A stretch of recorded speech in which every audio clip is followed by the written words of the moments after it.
বাচ্চা হবে মানে মানে কতদিনে? কি ব্যাপারটা বলবি? বাচ্চাটা কার? বিক্রমের।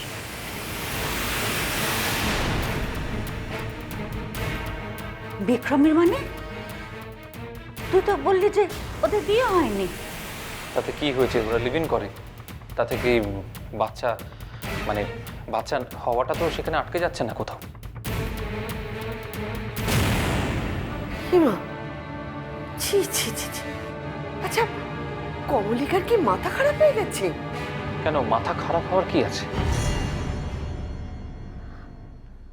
আচ্ছা ধ্রুব, কমলিকা কি নিজের মুখে বললো যে বাচ্চাটা বিক্রমের? নিজের মুখেই বলেছে। পিকলু, তাহলে তোর বাবা কেন ওখানে রোজ যান? সেটা তো সবচেয়ে ভালো বাবাই বলতে পারবে। আজকে বাবা ফিরলে তাকে জিজ্ঞেস করো তোমরা সবাই। ইনফ্যাক্ট বাবার এই বাড়াবাড়িটা আমারও খুব একটা ভালো লাগছে বলে আমার মনে হয় না। আর যদি বাবা এটা কন্টিনিউ করে তাহলে আমার একটু অসুবিধা আছে। মানে এই বাড়িতে থেকে এখান থেকে রোজ কমলিকার কাছে যাওয়া, বাবা যখন সারাদিন ওখানেই থাকছেন তখন রাতটুকু ওখানেই থাকলেই পারেন। না না, আমি তো বুঝতে পারছি না, ঠাকুরপুরই বা কি এত আদেরকে তার দরকার? হ্যাঁ, আর কমলিকা, তাকেও তো বেশ সুবিধের মেয়ে বলে মনে হচ্ছে না। দুদিন যেতে না যেতেই অন্য একটা মানুষের সঙ্গে। ছি। আর আগেও যে ওর কোনো সম্পর্ক ছিল না তা তো নয়। এর আগেও একটা সংসার ভেঙেও পিকলুর কাছে এসেছিল। আর পিকলু যখন সংসার করতে শুরু করলো তখন, না আমি বলছি না যে ওকে একা থাকতে হবে, কিন্তু এখন যেটা করছে সেটা তো অনাচার। একটা ছেলের সঙ্গে থাকছে যাকে বিয়ে করেনি, আবার শুনছি বাচ্চা কাচ্চাও হবে। আচ্ছা, যদি ছেলেটা পালায় তখন? সে তো বিয়ে হয়ে গেলে যে চলে যায় না এমন তো কোনো ব্যাপার নয়। এটা কোনো কথাই হলো না। আমার বক্তব্য হচ্ছে যে বাবা অন্য কারো সন্তানের জন্য তার বাড়ি গিয়ে তাকে সার্ভিস দেবে, এটা সম্ভব নয়। মানে বিক্রমের সন্তানের দায় কখন আমার বাবার হতে পারে না। ঠিক কথা, লোকটা আসুক আজ বাড়িতে। লোকটা চিরকাল বাড়াবাড়ি করেছে। হবো, আসছে তো। দেখো, তোমরা কিছু বলো আর নাই বলো, আমি কিন্তু আজকে বাবার সঙ্গে কথা বলবোই।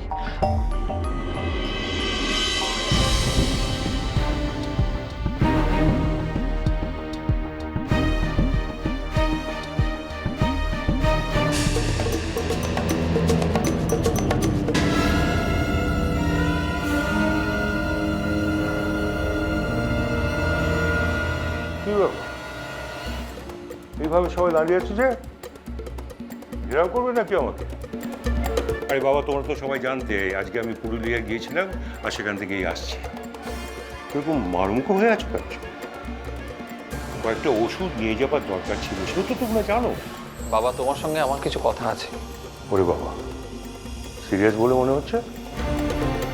তা আমি রোজ যেখানে যাই আর তো সেখানে যাইনি বলো, সেই ব্যাপারে কোনো কথা নাকি? তুমি রোজ কোথায় যাও সেটা আমি আজকে জানতে পেরেছি বাবা। ও, জানতে পেরেছো? বাবা বাবা, বেশ বেশ বেশ। আমার এই রোজ রোজ লুকোচুরি খেলতে আর ভালো লাগছিল না, জানো।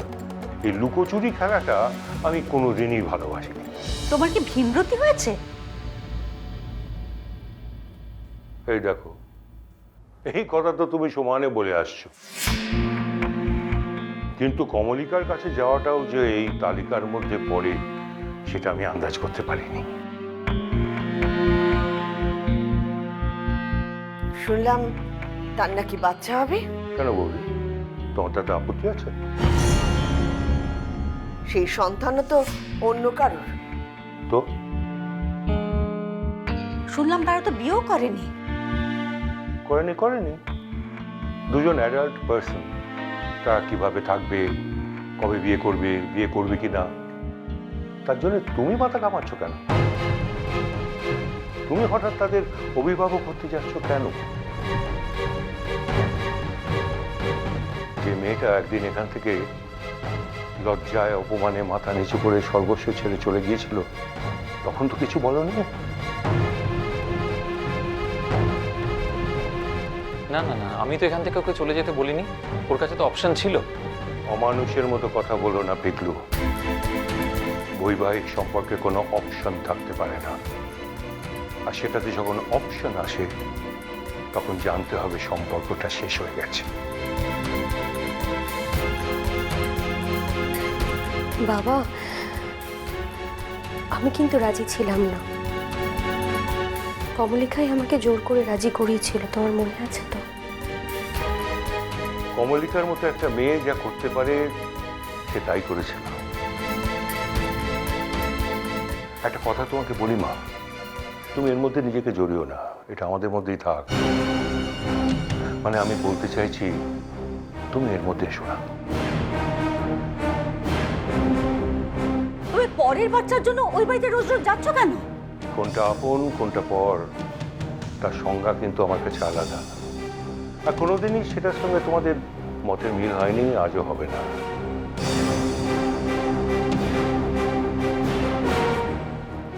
তাছাড়া আমি একজন ডাক্তার, আমি ওইভাবে বিচার করতে পারি না। তুমি কমলিকার নার্সিং করতে যাও রোজ? হ্যাঁ, তাই যাই। কারণ মেয়েদের এই অবস্থায় তার বাপের বাড়িতে বা শ্বশুর বাড়ির লোকেদের তত্ত্বাবধানে থাকার কথা।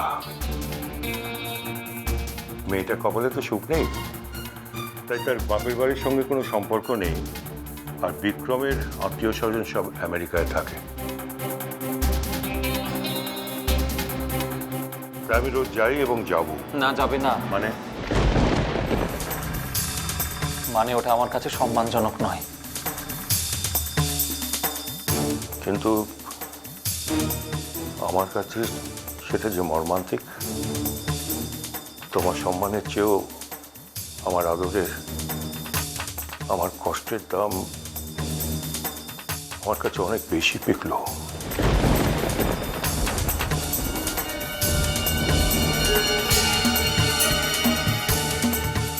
ওকে তোমার বংশধর আনছে? তা তো নয়, তাহলে তোমার এত আঠা কিসের? তোমাদের কাউকে কখনো বলতে পারবো না, কারণ আমি কমলিকার কাছে শপথ করেছি। তা না হলে তো আজ জোর গলা এই কথা বলার দিন।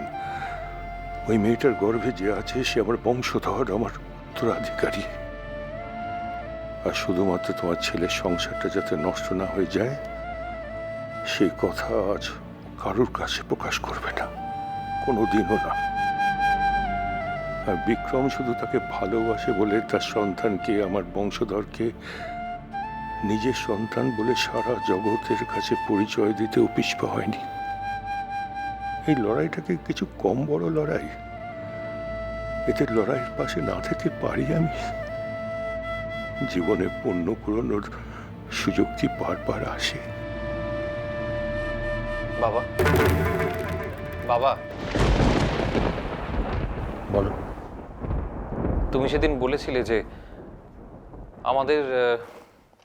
আমাদের বাচ্চার ব্যাপারে নাকি তোমার আপত্তি আছে। তো এর সঙ্গে কি কমলিকার বাচ্চার কোনো সম্পর্ক আছে বাবা?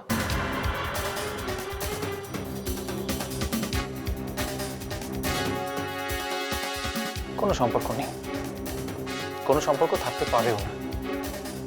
বিক্রম বলে একজনের সন্তান আসছে বলে আমার সন্তান কখনো পৃথিবীতে আসবে না কেন আমি সত্যি বুঝতে পারছি না। এনিওয়ে, এটা অবশ্য একদমই আমার আর রুষার ব্যাপার।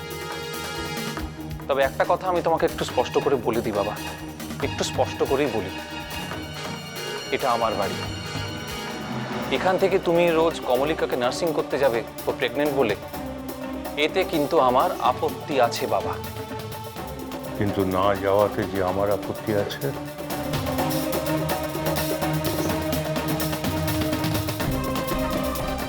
তাহলে আমাকে অন্য কোথাও থাকার ব্যবস্থা করে নিতে হবে, কারণ বাড়িটা তো তোমার।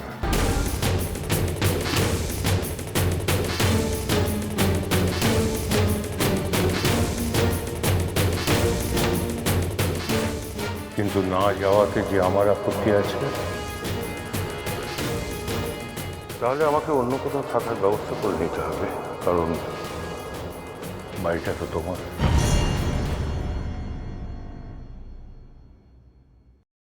কিচ্ছু ভুলিনি আমি, কিচ্ছু ভুলিনি, কোনো কিচ্ছু অস্বীকার করছি না আমি। আমি শুধু তোমার আমার কাছে কৃতজ্ঞ থাকা উচিত। অন্য যে কেউ আমার জায়গায় হলে যদি বিয়ের পর এই কথাটা শুনতো তাহলে। আমি তো কৃতজ্ঞ আছি শঙ্খ, আর কতবার তোমাকে বলবো যে আমি কৃতজ্ঞ কৃতজ্ঞ কৃতজ্ঞ। নেহাত তখন আমার সন্তানটা হয়ে গেছিল তাই। তাও জানি, তা না হলে তুমি আমাকে ঘাট ধাক্কা দিয়ে বাড়ি থেকে বের করে দিতে। মিষ্টি কুটুম মিষ্টি কুটুম মিষ্টি কুটুম।